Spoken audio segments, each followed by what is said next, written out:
The following is a presentation of the Belly Up Sports Media Network.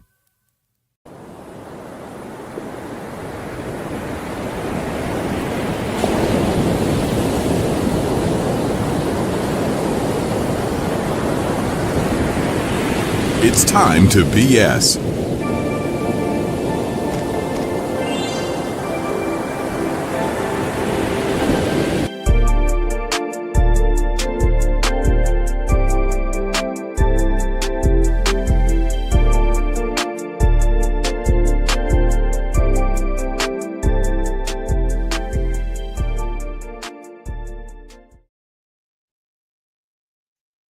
Contrary to popular belief, Jack, we are alive. I can tell. We are actually alive. I mean, I'm barely alive, but, like, you're alive. Yeah, I mean, you didn't sound very good when we were talking before the show. Holy Christ, I feel You don't sound good now, but you're alive. I still don't. That's what matters.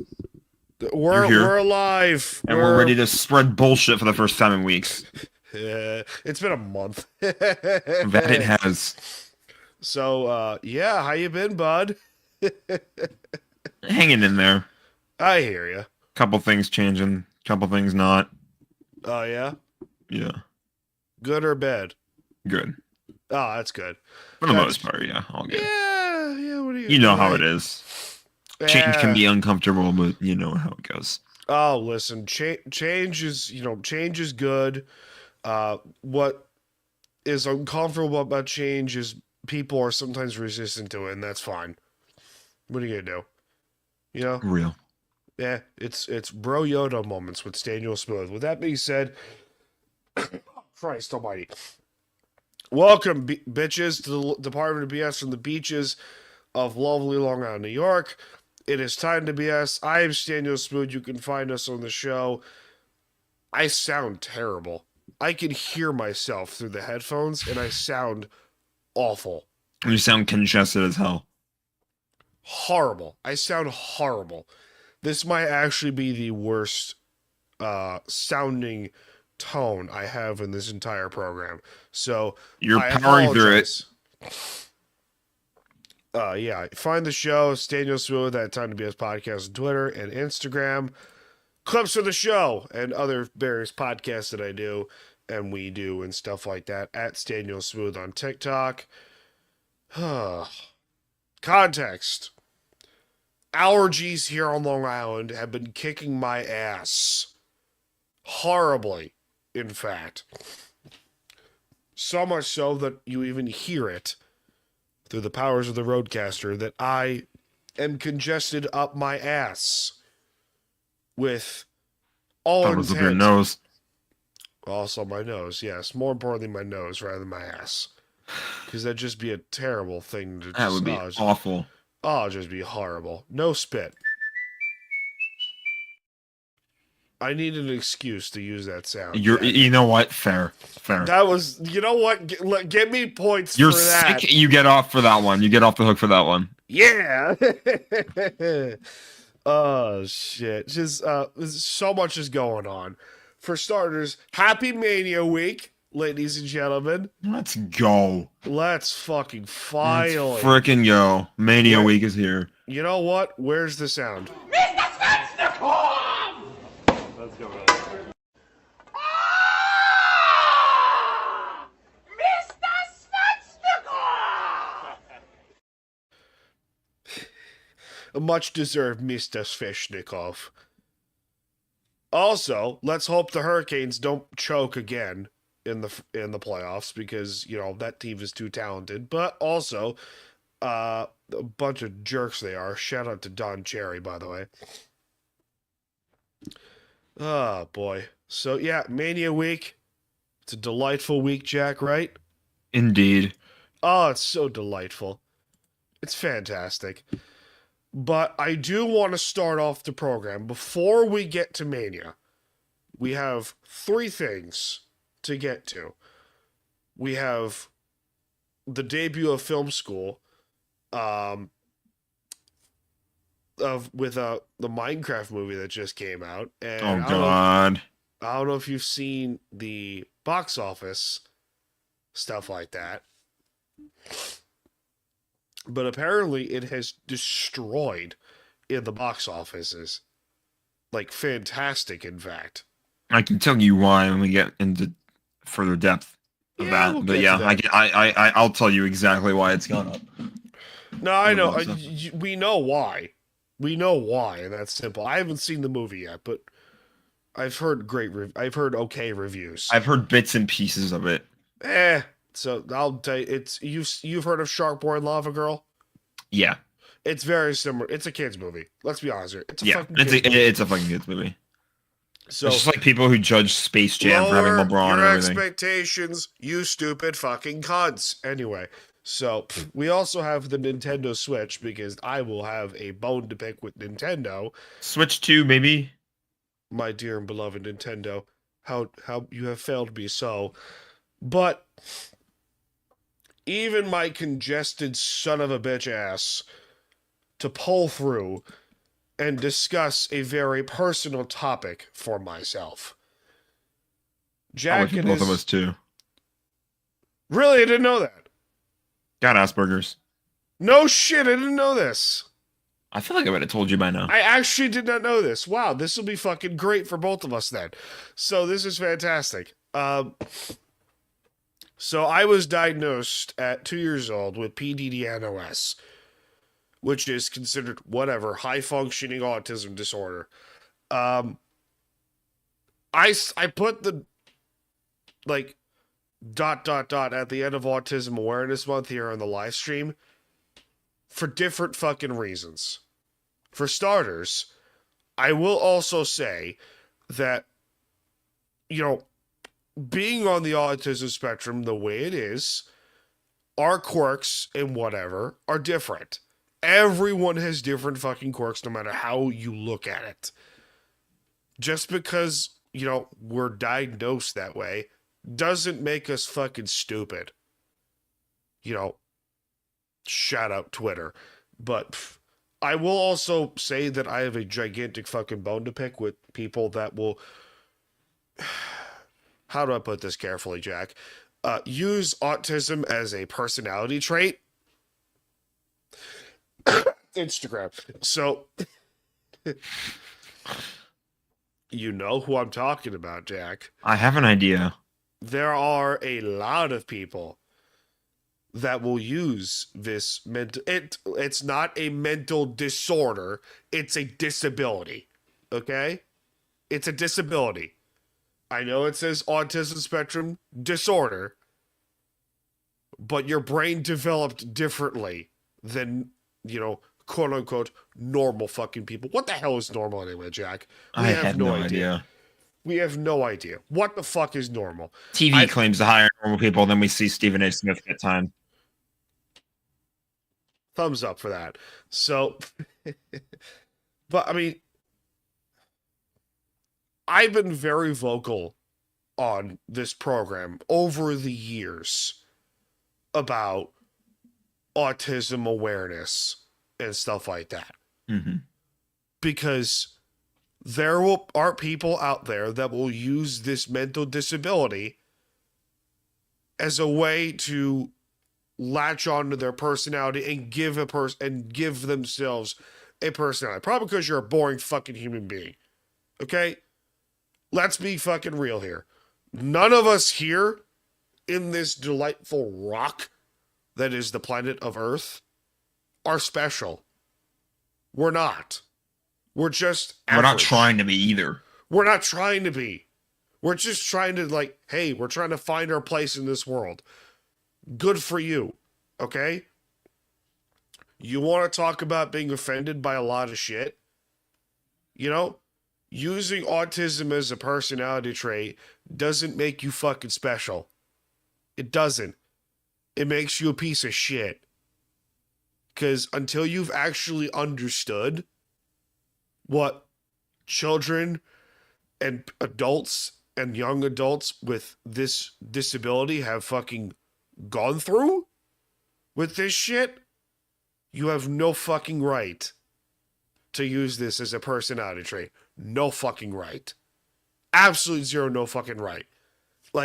I could go off the deep end about how people have treated me throughout middle school and high school and elementary and school as a whole.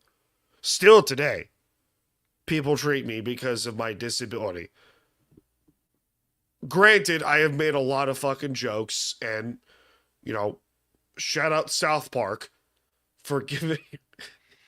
Say no more. Say no more. Shout out to South Park, because listen, like, there's a lot of people that will use that word as like, oh, this is who you are. I'm like, no, fucker. We have the pass because we can make those jokes. But that doesn't mean, like, hey, you use it all the time. It's like, okay,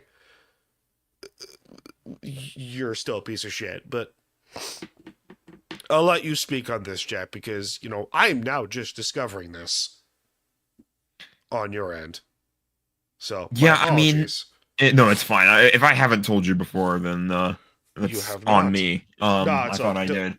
Don't worry, you're fine. I don't know. It's just it's like I see that like Autism Awareness Month is more of like just like like you said, it's kind of like, hey, we're here, we exist, and we're not trying to be special. We're just trying to be people. We're just vibes. We're just straight vibes. My brain might have developed a little bit differently than yours, but it's like, who cares, right? Who cares? Seeking attention. I'm not trying to be an attention hog. I'm not trying to like that's what I have turned my personality into on Twitter, honestly. It's like I don't care. I'm using it as like a way to get my opinions and thoughts out there. I don't want you to like me. I obviously don't want you to hate me, but I just don't care. You know, it's like the same sort of vibe there. Yeah. I just want to be a person. I'm not trying to be like a special, like, you know, give me different treatment. Yeah, whatever. It's just like, bro. Yeah.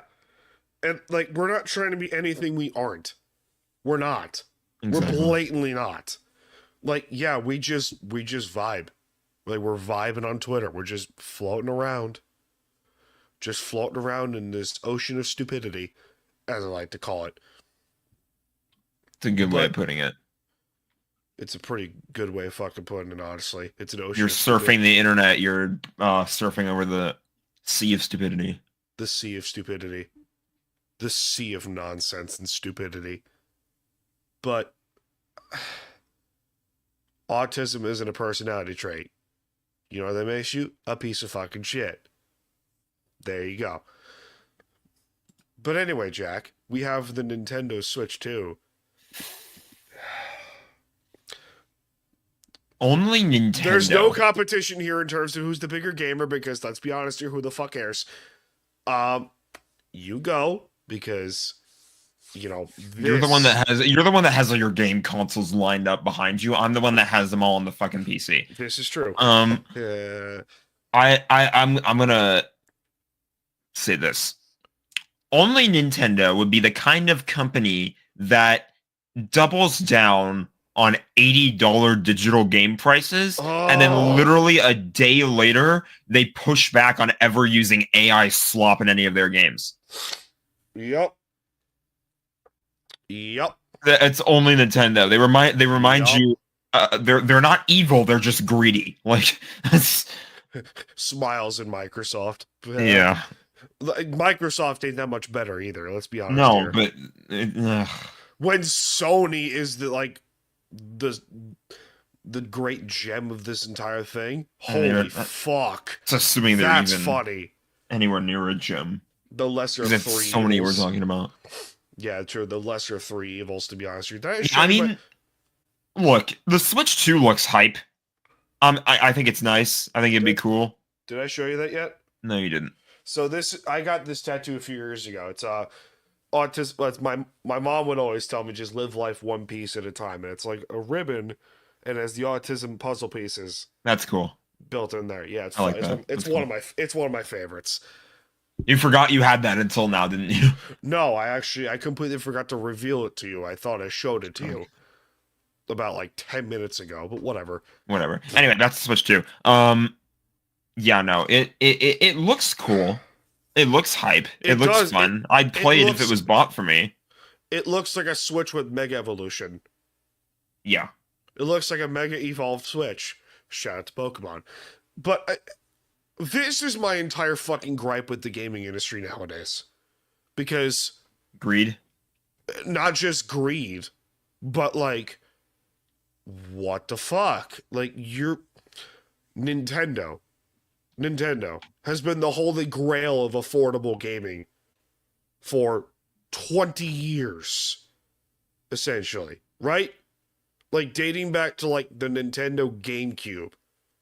Okay, bad example. The Wii. Longer than that. Yeah, probably the 80s. Further in the past. Probably the 80s, if we're being honest. Yeah, like around like right after the video game crash. Like Nintendo was the company. This is a little bit of a history lesson. Nintendo was the company that kind of saved the video game crash. Yeah. That's why they're the standard that they are now. Because Thank like, God. if you remember the 80s, like video games were considered to be a fad at the time. No stores wanted to buy them. Or no stores wanted to like have their consoles to like sell or things like that. The Atari and then 2600. You remember the story about what Nintendo did with Rob the robot? Yes, I do. Yeah, how they Yes, I do. put him in stores, packaging him with the NES, and everybody only wanted the NES because of Rob. And it turned out that Rob was pretty useless, but it didn't matter because people saw the base NES as it was, and they're like, "Holy shit, this is amazing!" And it saved video games. Do you know how I remember that story? The Angry Video Game Nerd. That fucking YouTube channel. I watched The Gaming Historian. Yeah. Yeah. But Angry Video Game Nerd is funny. So Oh, it's fucking hysterical. But I laugh now because I was seriously considering getting a PS5.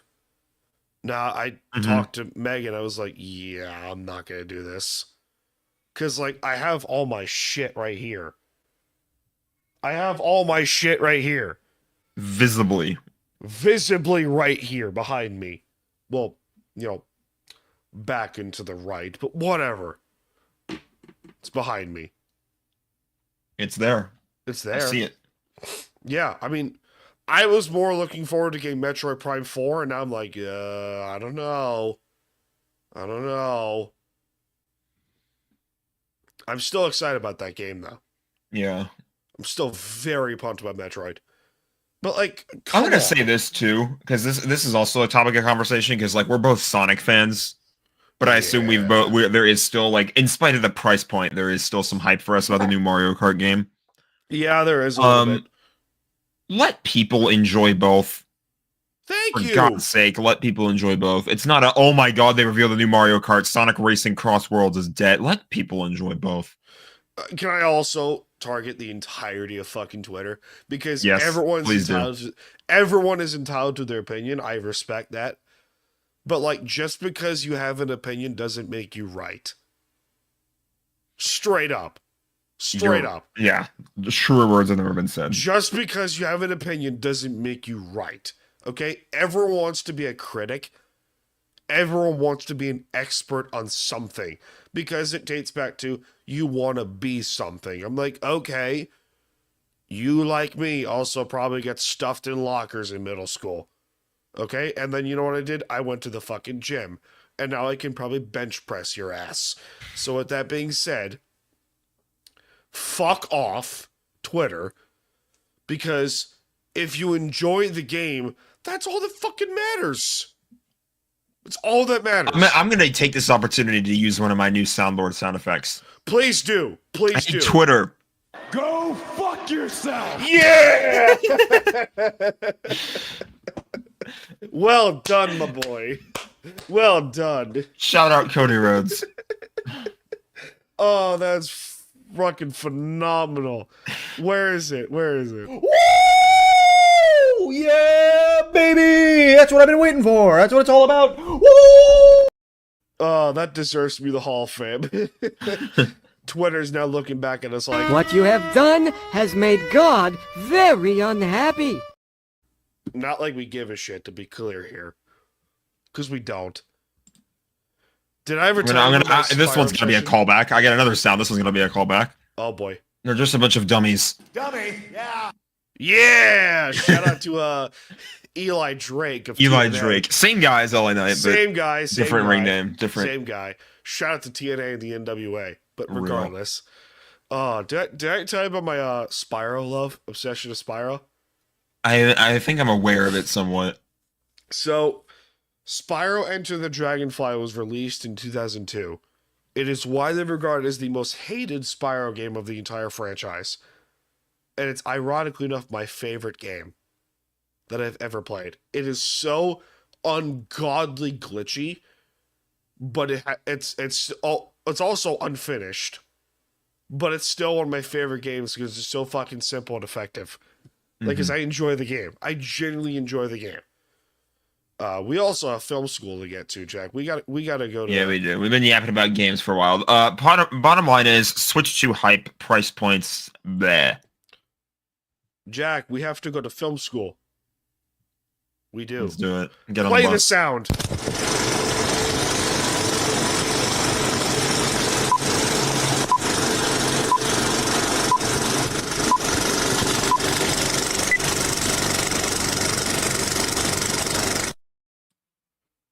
Welcome to film school, ladies and gentlemen, where we talk movies and stuff because, every now and then our movie love comes into this play here.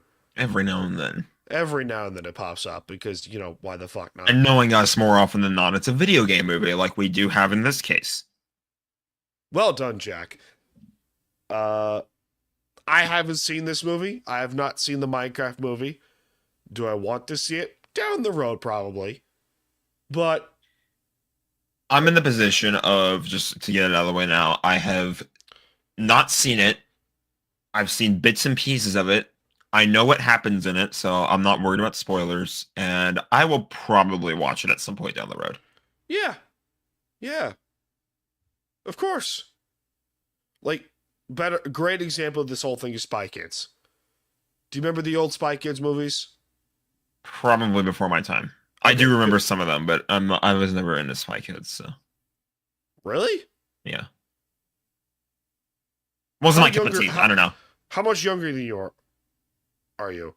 I don't Like know. four- Again, I don't want to say it was before my time, but it was probably just like nothing that I was really into ever. So What the fuck? How much younger than me are you?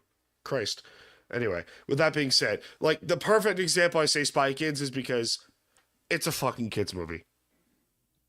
It's a fucking kids movie. that's the thing about Minecraft. It's not supposed to be a movie for adults. It's a family movie. I'm not gonna say kids movie. I'm gonna say family movie. Christ. Shout out to Road Dogg. It's a family show. Okay? It's a family show. It's a family fucking movie. Relax. Twitter. Fucking relax. Like, stop being a critic. No one fucking cares. I don't even think. Here's what I'm gonna say, though. Here's what I'm gonna say. I don't think it's the greatest movie of all time. No. I think there is actually a lot wrong with it, but the reaction from people. Oh That's my what we really need. Fucking God. That's what we really need to talk about here. Is like when we're you have Jack Black going into theaters and telling you, please stop throwing popcorn. Jeez, like, I love the guy, but come on. so that's the a waste of his idea, time. if you're somehow living under a rock, you don't know what the hell's going on.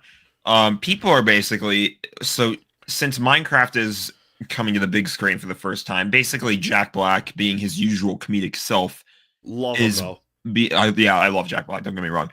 But when he's like naming Minecraft terms and things like that, like they're big cinematic reveals, like Overreaction Monday. when he like when he says this, Flint and steel. it's him saying flint and steel. Oh, okay. I was like, what the fuck? That was. Flint and steel. Oh, okay. Okay, that Yeah. helps. All right. Like he says stuff like in a really dramatic way, or like flint and steel, or like the nether, or like chicken jockey, or shit like that, and people are like Oh my God. acting Throwing like they're people are basically in it, like they're doing like a parody. They're treating it like a real world parody of like what happened when people saw the Avengers movies in theaters. It's a fucking movie, you stupid twits. It's a fucking movie. They're like Go back in the audience is closet like, with R. Kelly. Okay, that was a bad example. Stop. Stop. I'm sorry. That came out of my mouth real too fast. It came out, it just popped out before I had time to stop. I was like, no. What you have done has made God very unhappy. What you have done has made God very unhappy. I love you, but I love you've been doing this show for God knows how long, and we're now just starting to get fucking rhythm of this shit. It's great.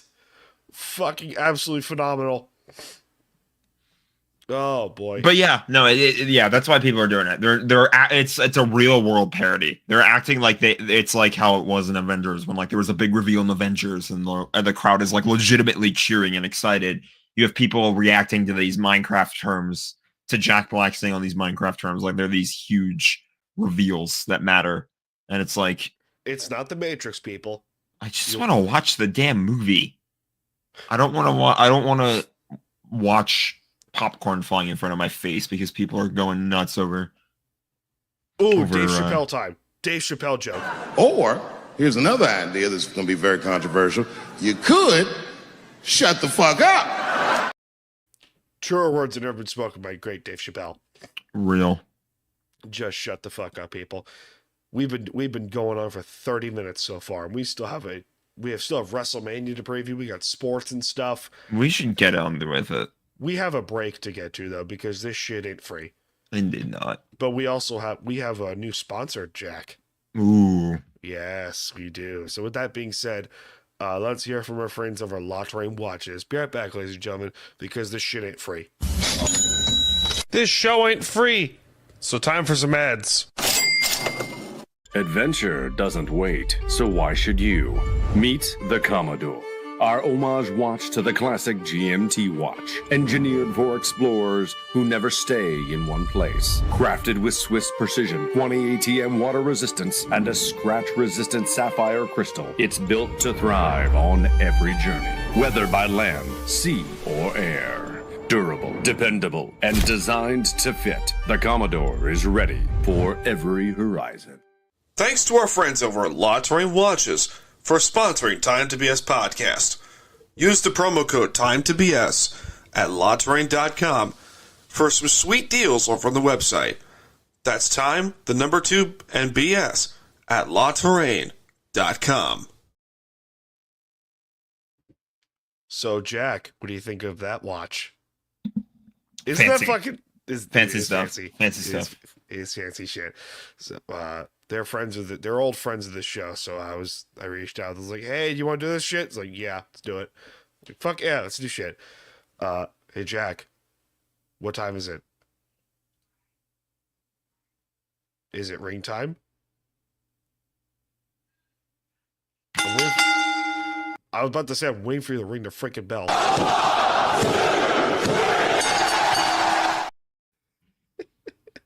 I forgot what the name of the segment was. That's my bad. Only the second time we've done it, so. It's only been a month since we last did it. Jesus. Yeah, what are you gonna do? So, we have a lot of wrestling. Holy shit. We'll get the news, for starters, completely out of the gate. Kevin Owens to have major neck surgery.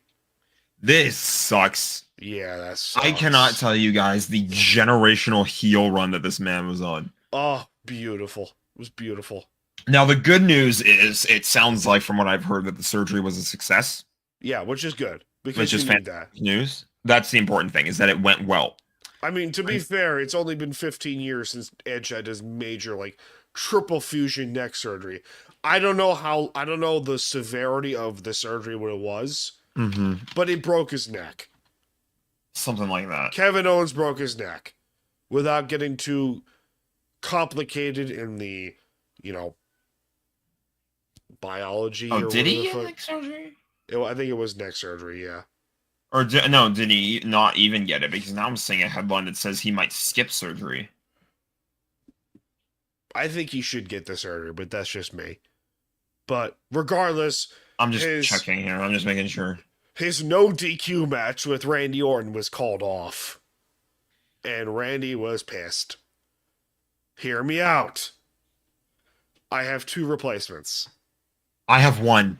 Nick Aldis, which is the easiest one, or a certain dark fellow that has made his constant tease one Aleister Black. God, you really just want Aleister Black to Dude, come back. I don't think you understand how fucking excited I am.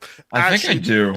There is a third individual here involved, and it is only the greatest day of the year, Jack. What is today? God. It's Rusev Day. It is Rusev Day. You told me, you texted me, you're like, I don't think you understand how much I love that silly gag. And I I'm love like, this I think I stupid do. gimmick so much. I love this stupid gimmick. It is so great because it's just like Rusev Day is the greatest day of the year. It's like whatever. It's like throw a dart at a board. It is Rusev Day. That's what today is, Jack. Today is Rusev Day, but it's delightful. I think Aleister Black or Rusev. I don't know. What's a better fit? I don't know. Good point. We have no idea. No idea. We also have a debut that just happened. Holy shit. Holy shit. The Lucha Bros, man. Ray Phoenix. First with Penta finally. and now Ray Phoenix, and he is hauling ass. Oh boy, we love this shit. Love it. I love this idea where they're keeping the two of them separated, but that tag team debut is going to hit like crack in the 80s. It is. Oh, I love how they're taking the angle. They're like building them both up as superstars and like singles superstars, and then eventually they're going to work their way towards being the Lucha Bros again. Because eventually that's going to happen. They're not going to keep them separated forever. The tag team debut is going to hit like cocaine. I love it. Absolutely love it. And did you see Penta smacking the shit out of Finn Balor? I did. Holy fuck. I told you, that guy slaps harder than Gunther does. I don't know what it is. It's just like his palm is like a hammer. It's great. It's great. But yeah, Ray Phoenix had two really good matches. Not your prototypical 1980s or 90s match, but it's awesome. Yeah. It's awesome. He got the crowd into it. He's over with the crowd. That's what matters, honestly, in my opinion. That's the big thing that matters. Is Like, just get over with the crowd. You can do high spots all you want, Kenny Omega, but if you're not over with the crowd, Young Bucks, it doesn't fucking matter. Like, let's just be honest. And if you're not drawing money, it doesn't fucking matter. So, there you go. We also have a favor revealed. This is spicy. This is really, really, really, really spicy. I told you, when War Games happened, the seeds for this were planted, for this to be Hall of Fame worthy great. This is awesome. This is great. So, yes, CM Punk's favor was revealed 2 weeks ago as I want Paul Heyman in my corner. Mm-hmm. That's my favor. And that pissed off Roman so much. However, the callback is great. The callback is absolutely fantastic. Do you remember when Cody first challenged Roman for the title the first time? Were you watching then? I don't think I was watching then. Mania 39 in Los Angeles. Cody wins his first Rumble. Mm-hmm. Challenges Roman for the 2 belts. He then goes, Jay's gonna leave, and then when I know what you're talking Jimmy about. Leaves. I have seen this Solo promo. leaves, and then Paul leaves. You become a chief without a tribe. This was 2 years in the making. This is great. Yep. You know, put Triple H in the Hall of Fame again. But like, here's the thing. Here's the thing that I find really fun that's building out of it. First of all, on Raw, we had a callback. We had the callback of a lifetime because CM Punk was coming out to like fight Roman Reigns or something like that. Is this the chair shot you're talking about? This is the chair shot. Oh, it's great. The chair shot, literally like an eerie recreation of the one when Seth turned on Roman in 2014. I have a theory. But here's another thing too about that. I've got a theory. This is gonna be a fun theory. Yes. I don't know if you considered it. The theory game is fun, Jack. It is a fun one. It's always fun to predict to see what could happen. Even if we're wrong, it's still fun. I like being wrong. So, if you remember what John Cena said right before he aligned himself and turned heel, we're thinking aligned himself with The Rock. Yeah, he said he was going to do what was best for business. Yep, we're thinking of the same thing. Quote from Seth Rollins last night. I typed it out. I just want to find it. Because if this business is filled with people like me who will sacrifice physical and mental well-being to always do what is best for business, the business not only lives, but it thrives. They're calling back the Authority. Oh, I don't know about the Authority, but I'll tell you this much. I think there's a real chance that Seth Rollins could align himself with The Rock and John Cena. Or he gets Paul involved too. I don't think about that. He could do that too, because he said that Paul owes him a favor too, because he could have stomped the lights out of Paul Heyman and he chose not to. Ooh, we'll get to actual Mania in a second, but for the IWC, they're saying, "Oh, this Mania is so underwhelming." Patience, you dumb. Shut up. Patience, you dumb fucks. You now see how toxic the IWC is. Hey, IWC. Go fuck yourself. I gotta find a way to get that into a video, but I think you as the soundboard makes it a lot better because it's just sound. It's great. It's just fantastic. I will get you a video of this. Don't you worry. I don't know if we can actually because copyright purposes. Remember? Oh, who cares? Yeah, we care. I'm just kidding. I'm just saying. We care, but who cares? No, I hear you. Figure something out. So, Jack, you ready to preview the big event? I mean, we're still in ring time, but I hear you. We are, but I'm playing the sound again because it's time. Yeah, so we're gonna go through. Actually, I have the card pulled up. I have all of it too. I have all of it too, but I have. We're gonna go no particular fucking order. I gave you my predictions last night too. So. No, I hear you. So we're gonna go. The first up, we have the women's tag titles are on the line. Liv Morgan and Raquel Rodriguez versus Bayley and Lyra Valkyria, the women's IC champion. This might be a dud, but Lyra can work. She can, but I feel like Liv and Raquel are going to retain here. I don't see how they don't, but, good point. It should still be a good match, though. It should be fine. We also have the the only tag team title match in the men's department. I cannot tell you how disappointed I am in that. I'm so pissed. But I you know what? At the same point, the women's mid-card titles are not being defended, so I'm like, yeah, it's a lose-lose, but it's okay. It's the only lose-lose that's a good thing. I'm just annoyed because it's like that. You look at the SmackDown division, on the tag division, and it's like they're cooking. All of those tag teams were in like a Motor City. war. The fact that Motor City Machine Guns have waited 20 freaking years to get to WWE and aren't on the Mania card kind of annoys me a little bit, but at the same in the middle of how hot this tag team feud is with like every single it's like 5 teams are fighting each other at once. Every tag team for themselves. You know it what screams ladder match at Mania. You know what would have been a better match instead of what we have here with the New Day and the War Raiders? The Creed brothers. Maybe. They've already lost a few times. Oh my god, that would have been beautiful. Because let's be fucking honest here. Times, though. Let's be honest here. The New Day are 10-time tag team champions.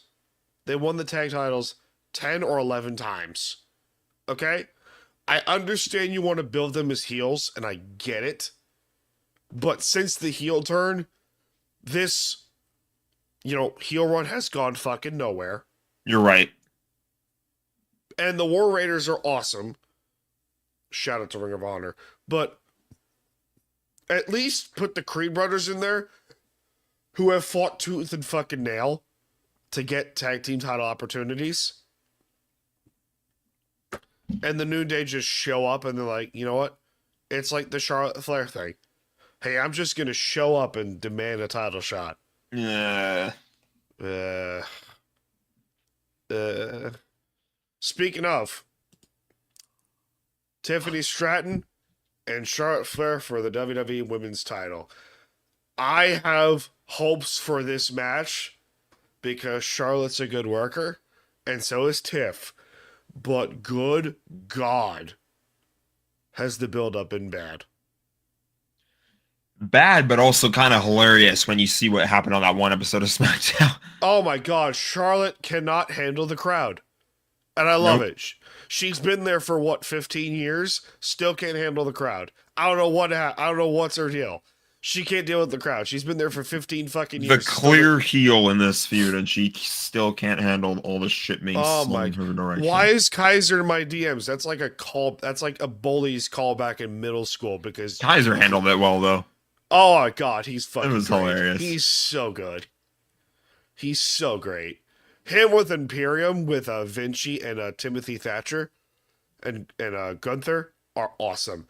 That might be my favorite all-time faction in the history of NXT is Imperium. Old school Imperium. Because they were just like, they're so old school, but they're so full of themselves. It's great. They should just bring that back after Gunther drops the title. If they decide to bring back Vinci and Timothy Thatcher, but we'll see. Excuse me, Wolf, but whatever. Tiff retains, right? I have Charlotte winning. As stupid as that would be, I want Tiff to win, but I feel like Charlotte's going to win. I don't see how Tiff doesn't retain. I don't see it. This might be one of the few instances in this prediction arc where I will disagree with you. But that's fine. That's okay. That's okay. There's only really 3 matches. I think I told you this too. There are like 3 matches where I can point out like there should be definitive winners. Yeah. Every other thing is open, like totally up in the air, and there's no wrong answer, which is good. Which is good because you need that. We also have this might end up being changed into a no DQ, and I would fucking love that. Naomi and Jade Cargill. Jade wins, right? Jade wins, but Jesus, the heel turn. Oh, beautiful. Save Naomi because, oh my God, she's the way become full-fledged psychopath, and I love. I love it. I absolutely love it. I love the whole proceed with caution gimmick that she's going with now. Did you see the razor blades on her hair? I did. Yeah, that was a nice cool. touch. That was cool. That was cool. That was really cool. I love it. I was like, I might steal that. That's not a bad idea. Hey, man. No, I'm not doing that. She's not even here, which is great. Ask Donut. This is the only realistic. She's somewhere. This is the only realistic answer is Jade wins this match. Right? Sure. I mean, there could be a world in which Naomi wins, or it becomes like a no contest or whatever. But yeah, good point. Good freaking point here. We're also gonna get this out of the gate. AJ wins, right? Yes. I mentioned my 3 must results. This is one of them. AJ's got to win. Yeah, good point. This might be the stupidest, but one of my favorite gimmicks I've ever seen. Oh my God, I love how stupid El Grande Americano is. Can I also point this out there and say that the rage fest that people are having on Twitter is fucking phenomenal? Because it's clearly how many more times do we have to say that? It's clearly a joke. It is. This whole thing is a joke. But people want to take it so fucking seriously. It's like it's clearly a joke. It's also clearly Chad Gable, but it's clearly a joke. Yes. So Sami Zayn's previous gimmick was El Generico. This is sort of El Generico part 2. Do you honestly want to get offended by El Generico? A Canadian playing a luchador? It's the whole joke. It's a joke. Relax, people. I'm sorry you didn't get your PB&Js when you were 5 years old. That's the whole reason why this feud and this match is a thing, is because Rey Mysterio thinks that it's a joke, but the whole feud, that's the whole point, is that it's supposed to be a joke. I love that Rey, a 30-plus year veteran, is in on this joke. He clearly gets this a joke. He's 50, and this is his WrestleMania match as a Hall of Famer. So much, because he's just like, I'm in on this joke, and I love it. I'm in on the joke, and I just want all the chaos. Ray's a 4-time world champion. Doesn't give a shit. Good for him. 3-time world champion. My bad. You know what? Good for him. That's awesome. What else do we got here? The fatal 4-way for the intercontinental belt. I just went full blown stupid there. Intercontinental, whatever. IC title. Fatal 4-way. Pentagon Jr., Braun Breaker, Good God, who might have a top 3 spear ever at this point. That might be the best spear ever, honestly. Like, that particular spear, it might be in the conversation for, like, the best one. He launched himself maybe 10 feet off the ground. It's insane. He, full fucking speed, 10 feet off the ground, and into Carlito, who took it like a champ. Unbelievably phenomenal. You know what I love about Carlito? Is that he posted on Instagram, like, a picture of the spear, and the caption was, "Thanks for coming to my funeral." See, that's a guy who was clearly not going to win a belt anytime soon, but he's just in on the jokes. I love it. He's just having fun with it. He's just vibing. I love it. It's fucking great. Dominic Mysterio is going to win this match, and I'm being 100% serious. And the reason why I'm predicting that is because he is the only man in this whole thing. I told you, Penta and Braun Breaker and Finn Balor are all just too focused on killing each other for this title.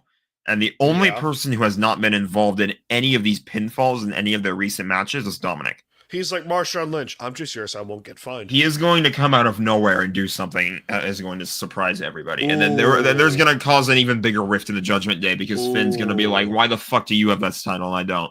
Hear me out. Finn takes the pin.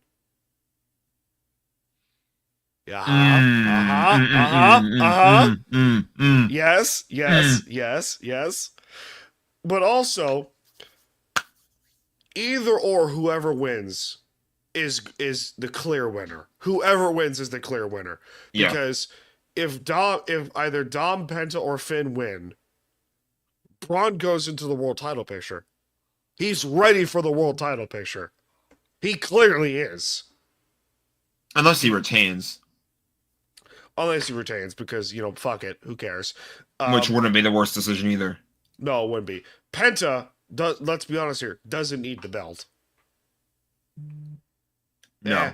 And eventually, they could give it to him, but more than likely they're just gonna He's one of those guys that I'm just. They're inevitably gonna find a way to get him together with Rey Fenix and reunite the Lucha Bros. If anything, he should put the tag titles on the map, but that's just me. Yeah. And then Dom, I think he pins Finn. That would be I didn't even really have a prediction on who gets pinned here, but that would be even better if they had a fight mid-match and then Dom pinned Finn. He eats the pin. Yeah, he rolls. Pin Balor lives on. Oh, I fucking love it. I love it. And then it'd be great. But we also have another match that I have never been so torn in a U.S. title match that I've ever seen. Jacob Fatu and LA Knight for the U.S. title. I'm so torn on this. I'm so effing torn. I'm torn on it too. I'm predicting Jacob Fatu. And the reason why I'm predicting Jacob Fatu is because I feel like this is where LA Knight's first title reign should have come to an end. I like that they did stuff with Shinsuke, but at the same time, that came out of nowhere with no build whatsoever. And it felt it felt pointless to take the belt off of LA Knight in that short feud. And it felt pointless to put the belt on Shinsuke when he did nothing but stare at people backstage. So, correct. Yeah, this is really where LA Knight should have dropped the belt for the first time. But, however, I think it's time that he also gets himself entered in the world title picture too. So, I have a prediction. Okay. Solo cost Jacob the belt. Yeah, I could see that happening. The way that they've been going at each other lately too. Solo could be showing up wanting to help Jacob, but then ends up costing him, and Jacob finally snaps. I hate you, Solo is going to hit like crack. Oh, it's going to be great. Jacob Fatu might have the best promo skills of all of other than Roman, the entire Samoan family that's right now. The Rock doesn't count in this regard because he's been non-existent in this regard, right? So yeah, we're in agreement on that part. Toss up, but whoever wins, not a bad decision. Big meaty men slapping meat. Where is it? Meat. So much meat involved. How is this not a no holds barred match? I don't know. It's a street fight. It might as well fucking be. It might as well be a no hold. It's a cheap way of saying no holds barred. Yeah. You know what? Fuck it. Everything's legal. Damian Priest and Drew McIntyre, big meaty men slapping meat. This is a Big E certified hood classic, and I love it. Drew McIntyre wins this one. Yeah. I'm not against that. They've been hella pushing Damian for a lot. And I don't hate Damian, but it feels like they've just been pushing the shit out of him repeatedly. He's kind of bland. I hear you. He's kind of bland for me. So I wouldn't be surprised if Drew ends up winning this. His NXT run, though, top tier. Love Damian Priest in NXT, but that's just me. His Archer of Infamy days. I love that shit. Yeah. What else do we have here in the department of nonsense in this card? Wow, we have like 4 matches left to do. This was fast. Yes, we'll get to Jey Uso in a second. I see you. I'm just waiting for what comes up next. Io Sky and Rhea Ripley and Bianca Belair in a women's world title triple threat match. Io retains? Io retains. Has to. That's one of my has to matches. Retain. That's one of my musts. My 3 musts. Like, Io this has is to retain here. They have been treating this feud where like Io has the title, but she's being ignored because Rhea and Bianca want to kill each other, and it's like Io does not deserve the disrespect. I have an idea. Where is this? Is this after Naomi and Jade Cargill, or is this before in the card? I'm pretty sure this is a night 2 match. Yeah, this is the last match before the main event. Oh, this is easy. Naomi costs Bianca the belt. Rhea takes the pin. Sure. Or Rhea or Bianca takes the pin, and then Naomi costs Bianca the belt. This is easy. This is fucking easy. That would be good too. This is easy to thought. Let's be honest here. This was also the most realistic fucking option, is to make this a triple threat match. Most logical fucking option. Yeah, the three most talented women on the roster absolutely deserves the way the feud was going. They had no choice. Like with Rhea, right? As soon as Rhea had that thing where she stole the contract and wrote her name on it anyway, that was kind of like, it's a triple threat. Fair, the rematch clause does exist, but it does, but kind of, sorta. The way it was building, it was always going to be a triple threat. So. Yeah, it was fucking by default. It was gonna be a triple threat match, or Bianca and Rhea would have been a good match. But Io does deserve another title run, but that's just me.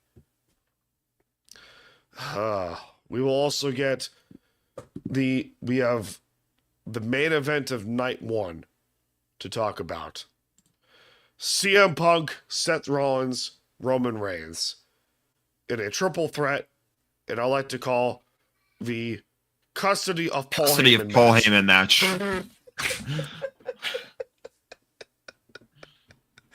Oh, Chef's so proud of you. I knew where it was going. Shout out to Hall of Famer Eddie Guerrero. I mentioned the point of what 22 years ago. Of what Rollins said. He wanted to do what was best for business, and I feel like a potential alignment with The Rock is why he wins this match. But I honestly cannot say that will happen with 100% certainty. And I don't think it really matters either, because this match, without the Paul Heyman stuff, without the stuff like that, is just like three of the most legendary men in WWE history with some of the most impressive wrestling resumes of all time. Some of the 15 most, yes, they're on the just top 15. Wanting to kill each other, and there is no wrong answer for who wins. No wrong answer. But also, the fact that this is main eventing night 1, awesome. Yes. Awesome. For those of the CM Punk fanhood, that goes back to his Ring of Honor days. This is well fucking deserved for Punk. So well deserved. Yeah, we all know he needed his WrestleMania main event. A guy that has fought tooth and fucking nail for 20 years to finally get a main event match in WrestleMania. By God, he deserves this shit. I think I mentioned like this is all good without the Paul Heyman stuff, but they're adding the Paul Heyman stuff to it, which only makes it even better. Like the fact that like and the best Paul was the reason why this happened. And the best for business part 2, which makes a lot more sense. Yeah, that's it. The best for business part 2 only adds to the Seth the drama. Rollins. The Seth tension, Rollins, yes. The tension be thick. You can cut it with a knife.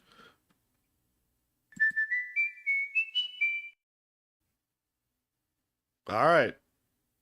There was that. You know what? Your brain read that one a whole lot differently than mine. You know what? Tension be thick. You know what? That's my fault. That's a my fault thing. Why? Why? Because fuck them, that's why. Exactly, Dave Chappelle. Go fuck yourself! God damn it. Oh, man. What's next? We have the World Heavyweight title match. Yeet. Jey Uso. Main event Jey Uso versus Gunther. This is I mentioned there were 3 must wins. This is the last one. We got to AJ Styles, we got to EO. We got to EO Sky, and now we got to Jey Uso. I was weirdly looking at this feud and I was like, how does this work? And then Jimmy gets involved. I was like, oh, that's how this spice up the feud. That's how you do it. Props to Jimmy. You know what? Props to Jimmy. Yeah, Uso. props to Jimmy for being the sacrificial lamb in all this. Yeah, pretty much. The whole point of this feud is that people think Jay can't do it. That's the whole point. Everyone's like, "Oh my God, Gunther's carrying this feud and Jay can't run." Shut. Christ. You know, I'm gonna play it again. Go fuck yourself. Go fuck yourself! That might actually be your new favorite sound, isn't it? It might be. It very well might be. For those who the whole underdog story has been played in professional wrestling for decades and decades and decades and decades. The most famous example is Daniel Bryan beating Evolution for the WWE World Heavyweight title. He beat Triple H early in the card and then beat Randy Orton and Batista on the same fucking night to win the World Heavyweight title. Okay?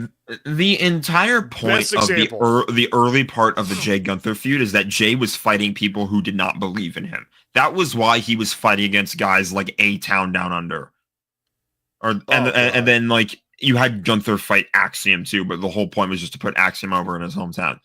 But it's like you have that, you have the botches going, you have Jimmy involved. It's a good feud. And Jay, the whole point is that Jay, he said on the last Raw before Mania, he said he's going to crash out at WrestleMania. And he's going to take all that anger out on Gunther, and hopefully we're going to get a much. But I'm sure he knows too. I'm sure everyone damn well knows the match between him and Jimmy last year sucked, and they want to build on that and make it even better. They want to use that and be like, screw that, we're going to do something a whole lot better than that. And that's what you're going to get. Hopefully at Mania, it's going to be a banger match, and Jay is going to do the impossible. Because Gunther's doing a good job being a heel too. He's done a fantastic job of the whole heel thing. But this also doesn't like disservice Gunther in any way, shape, or form. No, it does not. It absolutely does not. Gunther is very easily the kind of guy who he'll lose this belt, and then he could get drafted to SmackDown, and he'll have a banger feud with Cody or Cena. He's a student of the game. He's an old school student of the game, and you love that. You'll love that from a guy like Gunther will be fine. He will not be ruined because he drops the belt. But you do not come at me and give me the shit that says that Jay can't wrestle, because he's been doing it for how long now? 15 Even years. Even if it hasn't been in the tag division the whole time or the singles division the whole time. Can you do the things he's doing? If not, then please shut the fuck up about the whole he my- can't wrestle Did shit. you see the bubble bass video I posted on Twitter? I Did you might see have, that? yeah. Oh my god. I was like, you just described the entire community of Twitter in a nutshell. Yeah. This is not the way I would have done it, therefore this is wrong. I'm like, okay. Good for you. Go enjoy your Cheez-Its and play some fucking Fortnite or whatever the fuck. Oh my god, guys. Jay Uso botched one dive. He can't be world champion. Shut the fuck up! Go fuck yourself! Alright, you're overdoing it now. Yeah, I'm just overdoing it. We also You overdo this stupid Old Spice noise, okay? Hey! This is fair. See what I mean? Fuck you. You know what? That's fine. I deserve that. I actually deserve that. That's a good fucking point. You deserve it. Shout out to Roy McIlroy also, because he deserved it. He deserved winning the Masters. Good for him, though. Good on him. What's next? What's next? We have the official main event of the entire card. John Cena and Cody Rhodes for the undisputed WWE title. This, with the exception of the build-up, might be... I'm starting to be with you on this. That Cena wins. And the only reason I say Cena wins is because of Seth Rollins. Sure. I didn't think it would have any play on this matchup, but yeah, no, that could happen. No.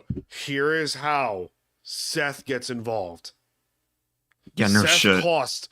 This is a theme of this entire card. Wait. Hang on a second. Let me guess. Are you saying that he cost Cody because he's mad that Cody had to use him as like a human shield during the whole thing? Last year? Possibly.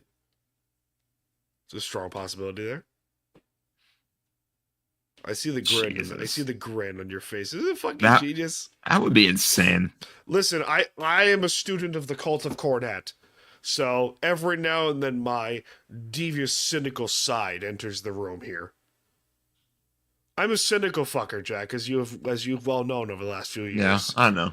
I'm a very cynical little son of a bitch. So that makes this is the probably best case scenario is that I think Cena makes Cody tap. I think Cena wins by submission. It's the only conceivable way. Because he's not going to pin Cody. He's going to make him submit. And how there's a difference in a pin versus a submission. If you're kind of new to the whole wrestling thing, if you pin someone, that means you got them to stay down for 3 seconds.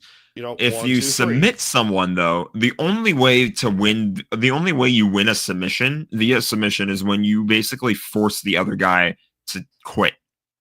Yeah. To tap out. Tapping out is like saying that you quit because you can't take it anymore. Yep. So there's a bit of like an embarrassment in getting submitted. And Seth costs him. Therefore, we have a super faction of the Wouldn't that be something? Oh my god, I can't fucking wait. You know what the worst part about this whole thing is that it's on Easter. And I might have to miss it. No, you won't. I might have to. It's in the night. It's at night. You'll be fine. You'll be fine. Yeah, I'll be fine. If I have to miss this, you know what's not gonna be fine? Is that it's happening on the same damn weekend as the NBA playoffs are starting and the NHL playoffs are starting. So there's a very realistic chance I'm watching the Lakers, Kings, and Wrestlemania all at the same time. Playoff games I'm gonna miss. I'm not gonna miss, but I'm gonna it's gonna be all over the place. It's gonna be only you had 3 monitors. It's annoying. I don't like it. I have 3 monitors to watch 3 things at once. It doesn't mean I like doing it. But Jack, you have 3 monitors is my point here. I just want to stay focused on like 1 or 2 things at a time, man. I want to focus, man. I want to focus on my shit. But I get what you mean. I see your point, but this also it's builds just this. More importantly, this builds to SummerSlam. It does. This builds all the way down the road too, because the thing is that John Cena John Cena's not going to retire as a heel. No, He's going to turn face again before he retires. So correct. it just matters like how that plays out. Correct. Regardless of whether or not he has the title, though, it's going to be good. They'll figure out a way to do it. It's going to hit title like or crack, not. and I love it. I mean, it's going to hit like crack, and I love it. He's going to get his 17 title. No big deal. But then also he's going to make Cody tap. And then The Rock gets involved, and so does fucking what's his face? Seth. Yes, thank you. Thank you. My brain did not compute there. So yeah, there you go. It's gonna be great. It's gonna hit like crack, and I love it. And the entire IWC is gonna go, What the hell is that? but you know To why? which I'm going to respond. Go fuck yourself! And then I respond with, Business. Numbers? Is this working? Yes. thumbs up. Thanks, Lego Movie. We gotta go to break because we've been doing this for another half an hour. And this Look at show that. ain't free. Clearly, this show isn't free. Ryan, take it away, lad. This show ain't free, so time for some ads. Hey everyone, it's Ryan from No Credentials Required to talk to you about one of our newest partners at Belly Up Sports, SeatGeek. Yeah, live sports is great on television, but the feeling of being at the arena is a priceless experience. That's why our friends at SeatGeek are there to help you find the best tickets at the best prices. Not only can you get tickets to sporting events, but you can also get tickets to concerts, comedy shows, musicals, and more. Search for your desired event now at SeatGeek.com, enter promo code BellyUpSports at checkout, and you save $20 off your first purchase. SeatGeek. Life's an event. We have the tickets. And we're back. Jack, we have football. Football. We'll get to Jalen Ramsey in a second. We will. As I know you want to talk about him. I know you have your prediction because, you're a cynical little shit. Yes, I know. I know where you're going to go with this. I'm I not know where denying you're going to go. I know where you're going to go. I told you where I was going with it too. I didn't even need to tell you that. You didn't even I told tell you. me. I told you. You already know where I'm going and with the it. second I saw he was available, I was like, "Oh my god, he's gonna go to the Rams, is he?" But I have hopes with Aaron Glenn here in New York as the Jets head coach. I'm going to wait to see who the Jets have starting at QB. Probably Justin Fields. It's Justin Fields. Yeah, they it's mentioned got to that. be Justin. Jack, you know this. Yeah, I did know that. Yeah, I forgot. My mind has been on so many other sports. Right now, I've kind of forgotten about the football landscape, in a sense, which is hard sometimes. But my brain, I can say this joke now. The tism is clearly tisming here. There you go. Exactly. Yeah. The football mindset will return though on draft weekend. It'll be fun. Oh, I can't wait for the draft. I actually cannot wait. Are we watching the draft at the same time as hockey playoffs? Doesn't that suck? So it goes. Yeah, I can't even say shit. I have like 4 fucking screens. I can have 4. I have 5. I have the TV I can in put. the bedroom. I used to have a laptop on this tray. It's downstairs right now, but I had this tray right here that has the belt and the Dodger hat and the Ram helmet. This was meant for a laptop, so I could put a laptop on here and have a 4th screen. You also have your phone too. I do, but I don't like to use my phone to watch stuff because it's true. I social media with that thing. So I have 4. So I have the laptop, the TV in the bedroom. I got TV here in the living room, and I have my phone. There you go. Yeah. Technology, bitches. So wait and see with the Jets, right? I'm not. Yeah, and that's how it is now that it's another it's new still regime. Fucking early, you pieces of shit. It is. Based on past track record, I don't think there's anything good to say about it, but you just gotta let it play out. Yeah. New QB, new coach, new everything, kind of. I just want to see where everything goes here because I have hopes, but I want to see where everything goes here. Because we know how hopes have gone with the Jets before. What you have done has made God very unhappy. Yep. Or just screaming. Damn it. Just screaming Gophers. Isn't it great? It's incredible. Speaking of incredible and banning shit, do you want to talk about the alpha in the room in this entire discussion of banning shit? So the tush push ban. Why do I feel like I know your answer to this question? I know you well enough. Ask the question. Do you think the tush push should be banned? I want to say yes. Off the top of my head, I want to say yes. Rams fan says yes. I think at the same time, it's funny because the Rams are like one of the few teams that have legitimately stopped the tush push. So anyway, yes. Well, that's actually kind of funny. The thing is, and I don't remember who brought this up, but I think there was like a player that said like motion like that, like a defensive player pushing another defensive player like that would get them penalized. But on offense, it's legal. Yeah, the Patriots had it. It was 2013 where, yeah, I remember that. I know what you're talking about. But I just think it's funny because, you want to ban something that's actually legitimately great for the game. Because I don't know if it is too, because then you also get messes like what happened in that one game a few weeks was it Jack. the Commanders game?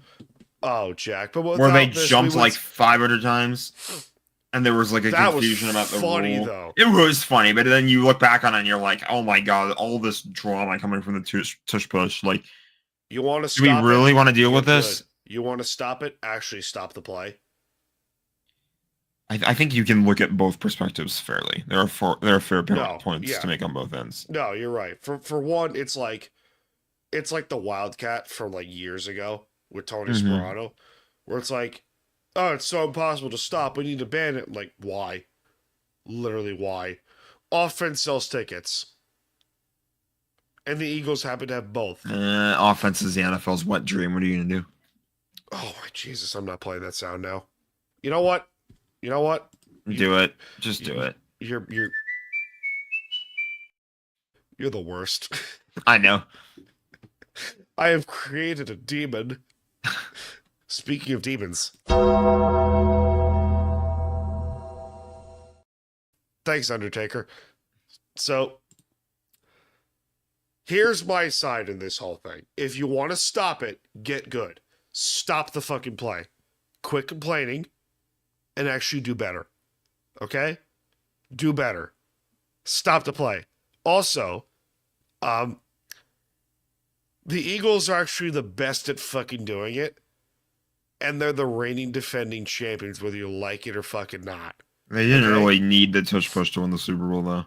And I don't like it. You're not entirely wrong, but I hear I don't think I am wrong. They were up like, what was the score? Like 36-0? 34-0 at half. 34 I don't even. I don't yeah. even care too much. Let's be honest here. Kansas City was losing that game. I didn't think so. If they were, it wasn't going to be by that much. Where is it? Or, here's another idea that's going to be very controversial. You could shut the fuck up. It's in the past, Jack. It doesn't matter. It's in the past. It does matter. No. The Rams are the team of the... It doesn't matter what you think. Shut up, Rock. Go fuck yourself. Oh my god. I created a monster. Help me. You did this. I did do this. I did this too. I'm the one who added the sound and found multiple excuses to keep using it. So you know what? This is my fate. I deserve it. So Jalen Ramsey is available once again. Can I also say this though? The dude has fallen off so hard since he left the Rams. That's because he left the Rams. You know what? I ran into that one face first. You did. I ran into that one. You gotta look at the names that have left the Rams that were big name contributors every year. Go year by year and look at like all the big name contributors and look at what they have done since leaving the Rams. I'm gonna throw a few names out there for you. Yep. Aqib Talib Marcus Peters, Tremaine Johnson. Well, Talib also retired.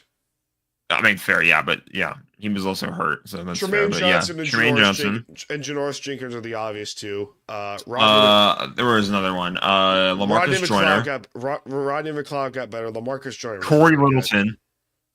Yeah, that was a good one. John Johnson before he rejoined last year. Robert Woods, sort of. Troy Hill. Robert Woods.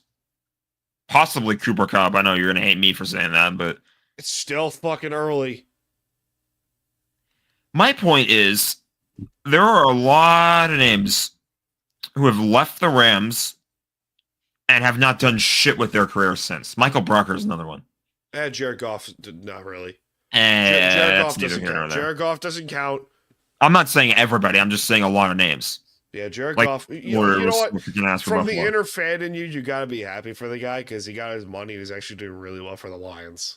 He got his money after losing a big game in the playoffs, just like he did with the Rams. Stop it. Oh, stop it. I don't hate Goff. I hate his fan base. That's basically what it is. Twitter. Just fuck Twitter. Yeah, fuck Twitter. Literally fuck Twitter. We got so much shit to talk about, dude. Yeah, we do. Anyway, yeah, Jalen Ramsey, bring him back home. He's at least a name worth keeping an eye on if you're the Rams, because it's the only likely option to happen. He would be. I think they said that he has like the 8th best odds of ending up back in LA, but what's the odds on favorite? I have no fucking idea.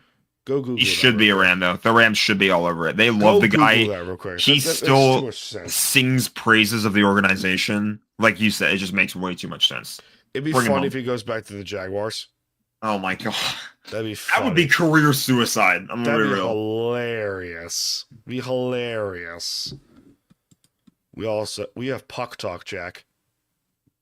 You know what? Do we have Oh, we're in for 20 minutes. It's fine. Nah. I got a little bit more time. I'm just thinking for like ad purposes. You know what? Puck talk. So I have a gripe for you because the Islanders missed the playoffs. You know, took them long enough, personally speaking. And there's a lot of members of the fan base that are losing their ever-loving fucking mind because, like, oh, they should make a fire sale. Ownership doesn't fucking do anything. I'm like, okay, also, how's that nice-ass multi-billion-dollar building you have there called UBS Arena, which is beautiful? Right? I mean, it's... So you really can't Arena witnessed NHL history recently. Yes, it did. We'll touch on that later. Shout out to Alex Ovechkin. That's the touch-up we're going to get to. Yeah. So, but it's just because... Go ahead. As much as I want to say, you know, yeah, sure, just blow it up. Like, for what? Like, the problem is with the NHL as opposed to football is that you have clear replacements for, like, football. You have known targets like, hey, here's a replacement for your general manager, your replacement for your head coach. Like, okay, most coaches, unless you are well fucking in depth in the knowledge of the NHL, are relatively unknown. Relatively unknown. Like, perfect example, Spencer Carberry, who's the head coach of the Capitals, youngest head coach in the NHL, doing really well for the Caps. If you do decide to blow it up, I think it's incoming. That who gets the biggest slice of blame pie here, Jack? Because you have a better pulse on this team than I do. Well, to me, it goes into coaches, management, players, in no particular fucking order. But also, there's an order in the sense of, to me, Lou is the majority of the blame because you signed all these players. You hired the coaches. You traded for the players and signed to these contracts, and they're, quite frankly, underperforming. Everyone is underperforming. Not just the management, not just the coaches, but the players as well. Everyone is underperforming. And congratulations, Islander fans that are under the age of 17. you understand now what it is like to be a fan from 1997 to 2017. Misery. Fucking absolute misery. And heartbreak and stupidity. But that's just where I am, Jack. It's just like it sucks because you want your team to do well. But after a certain point, you have to look at yourself in the mirror and go, oh, okay, what are we doing wrong here? Right? Yep. Anyway, the Rangers? Can we laugh at them? Oh my god. What a disaster. What a weird, absurd disaster. What a hilarious season it's been for the Rangers. I'm not even I laugh at them because I laugh at the fan base. I don't hate the team, I hate the fans. Because the fans like, oh, we're gonna win the cup next year. I'm like, okay, optimism, good for you. Maybe you actually look deep down at your on ice performance and say you were mid on 5-on-5 last season in your President's Trophy winning season. The only two fucking reasons you had the record you did was because of your special teams and your goaltender decided to go God mode the majority of the time. Just straight up. And what has happened since then? Your 5-on-5 has been terrible. Your special teams has been terrible for the most part, ish. And the coach, Pierre Laviolette, is your punching bag. When your main punching bag should be GM Chris Drury. Chris Drury is the punching bag here because let's be honest here. Like, he signed the players. Majority of these transactions were Chris Drury signings. Majority of them. Not all of them, but a good chunk of them are. You traded Jacob Trouba. You traded Barclay Goodrow. You traded... Who the fuck was it? I can't remember. But Chris Kreider has been god-awful. Well, back injury. But, like... Still. He has 25 points. 5 assists and 20 goals. In, like, 70 games. He's been terrible. But in typical hockey fashion, the head coach gets to be the punching bag, but it's really the GM. You know? You know what I mean? Mm-hmm. Oh, look. Round 4. Go off. Yeah. There's a key difference between the Kings and Oilers from the last few years. Yep, please do. They've played each other the past 3 years in a row. This is number 4 in the first round. Yep. LA has home ice this time. Thank God. LA is the best team in the NHL at home this season. Yep. The amount of times and the performance that they've had. The amount of performances that they've had at home this year is just absurd. How they are constantly winning games, scoring 3 goals, putting these supposed Stanley Cup contenders in body bags repeatedly. It's ridiculous. Like I go into a game against Washington and like all the pregame talk I'm hearing about is like, oh yeah, the Capitals are like the best team on the road this season. They've got all these scoring guys. They've got Ovechkin. They've got good goaltending. Like they're the best team in the league. And the Kings beat them 4-1. Never uncomfortable at all. Or maybe that one was 4-2. I don't even know. I have a question. They beat the Jets at home 4-1 twice. They beat the Wild 4-1 at home and on the road. Yep. They've beaten the Oilers at full strength and not at full strength at home. What's your question? You said you had a question? You're going to hate my Stanley Cup prediction then. You're going to hate it. But I think you might love it. Give it to me. Kings and Caps. That would be cinematic as fuck. That would be absolutely cinematic, and the reason why is probably the Dubois and Kemper trade. Yep.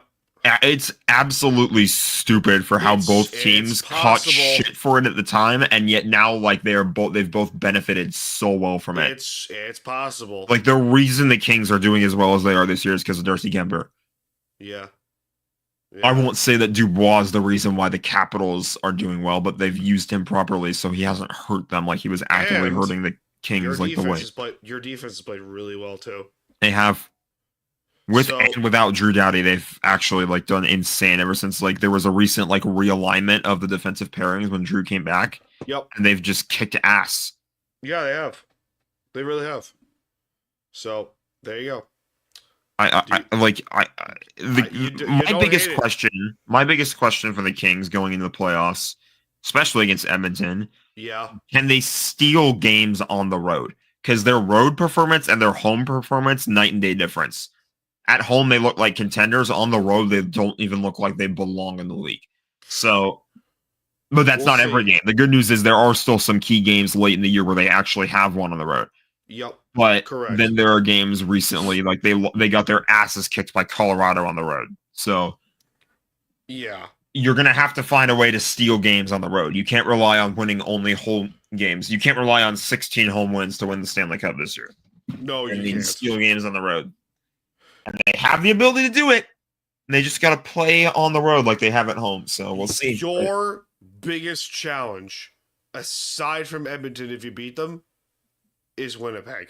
Winnipeg or Dallas? Winnipeg scares the fuck out of me. The thing is, it's spicy as hell how like Winnipeg or how Dallas and Colorado have to play each other in round one.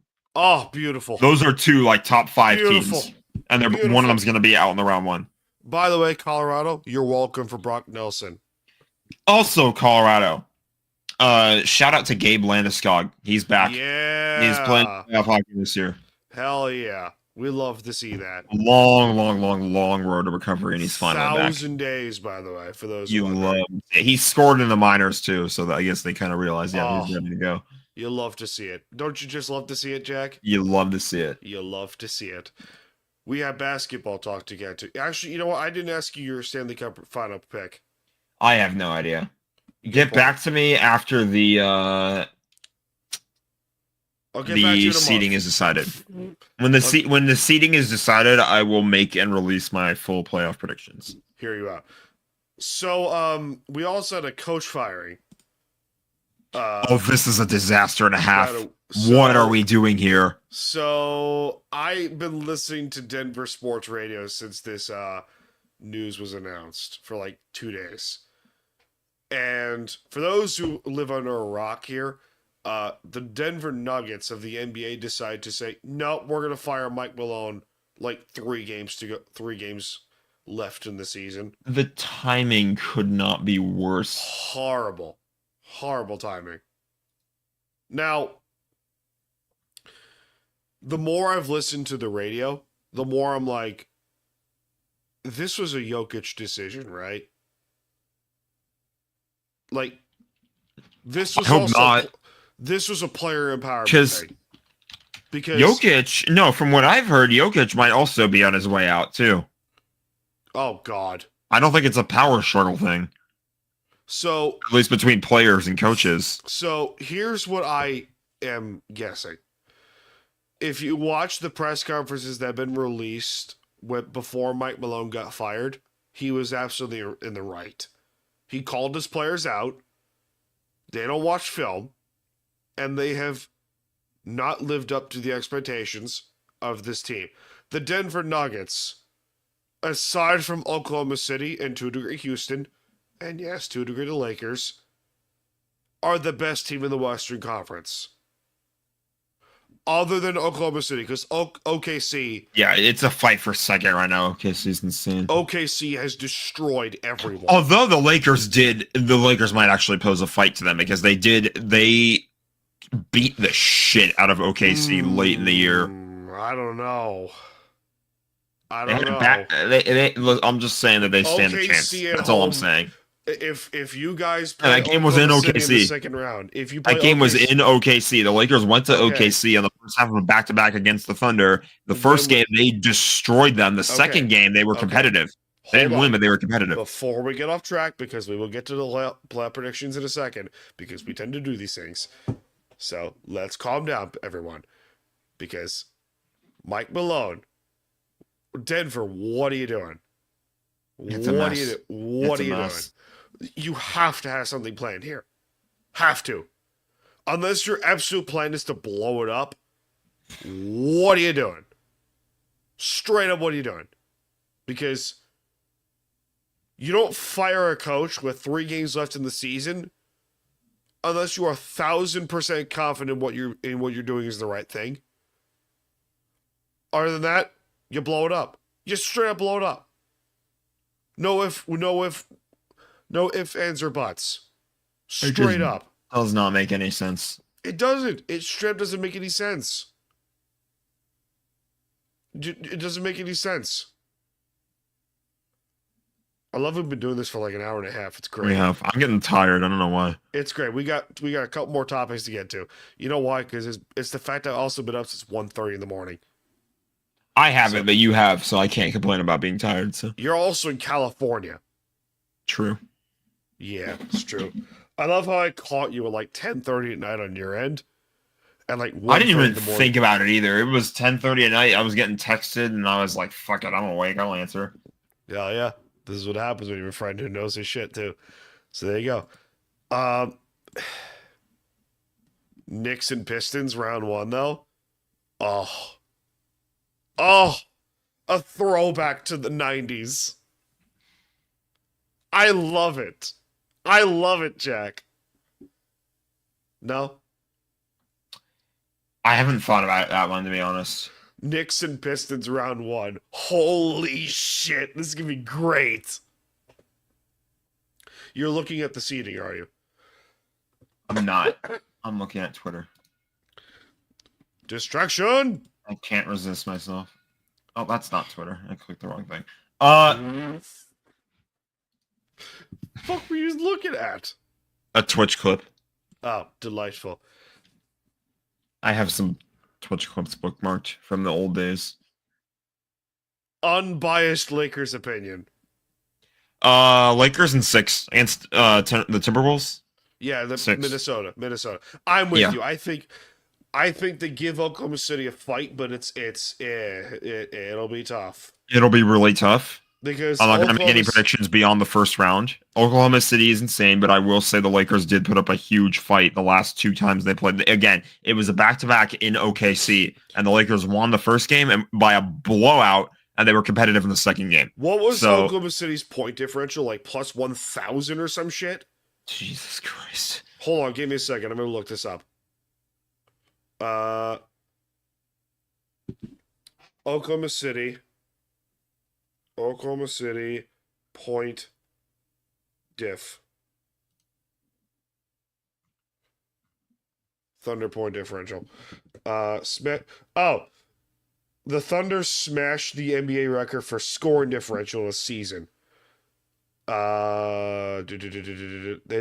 68-14. They outscored teams by nearly 13 per game. A record that stood for 50 years. The Thunder also outscored their opponents by over 1,000. Yeah. Whoa. They tied the 72 Celtics for the 6th best record in NBA history. Wow.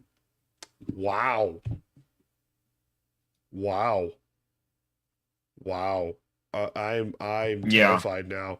So I mean, John's a huge Thunder fan, and he'll tell me. Of course he is. Oh my god, of course he is. He also went to school in Oklahoma, so don't blame him. Don't blame him for that. Yeah.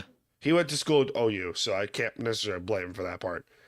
He's also just a basketball savant in that regard. All I'm gonna say is that you cannot the Luka trade has completely flipped any kind of scripts that may have existed on the Lakers season. Correct. It's like you cannot write them out of anything anymore. Luka alone will win them games. Defensively, however, different story. It doesn't matter. It matters, but it doesn't. You know, I think they've been more than fine defensively. The Thunder might. The Thunder have a chance to either blow you the fuck out because they can score everywhere. SGA might. So can Luka. Shai Gilgeous-Alexander might win the MVP. He might as well win the MVP. Isaiah Hartenstein has been awesome. What the fuck was it? Alex Jackson Caruso. Hayes has looked good at center. Caruso's been awesome. Caruso's been awesome defensively. Caruso's always been good. For the Thunder, yeah. I'm not writing the Thunder off, just for the record. I'm not saying they can't, but I'm just saying the Lakers will give them a fight if it comes down to it. Also, the Luka trade, I know, say what you will about defense. I think the Lakers have been more than fine on defense since the trade has happened, and I think that Luka is the type. He's a top 3 player in basketball. Like he's the type of guy who he will, if he alone is hot, it's enough to win the Lakers games. And if more of his teammates are on fire, then it's just like good luck.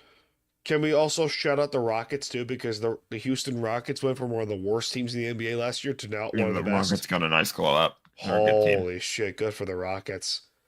Honestly, post James Harden, good lord. Good for them. Good for them. We're also starting to see a lot of, in the NBA nowadays, more emphasis on team building instead of just the super teams. We're starting to see it a lot more, and it's great. It's so good. The irony is the Lakers might still make a super team because free agents are going to want to go to play with Luka. So, yeah, no, you're not wrong. You're not wrong. Can we also do you think Milwaukee's going to blow it up too? I don't know. I think maybe they might. They might. There's a chance. So you're telling me there's a chance, Jack? So yeah. We have no finals predictions because we will get back to you post WrestleMania. Indeed. With that being said, final thoughts, Jack, before we close up shop? Yeet. All right, delightful. I got nothing. So with that being said, ladies and gentlemen, that'll do it for this edition of Time to BS. You can find Jack on Twitter at Starblade125. If you clearly do not fucking see on the board, you are blind as a bat, and God bless you. With that being said, my name is Staniel Smooth. I'm coming to you from the beaches of Long Island, New York. Jack is coming to you from the sunny state of California. And we will see you all in this life and most certainly the fucking next one. Ladies and gentlemen, cheers and enjoy WrestleMania. Go, Jay.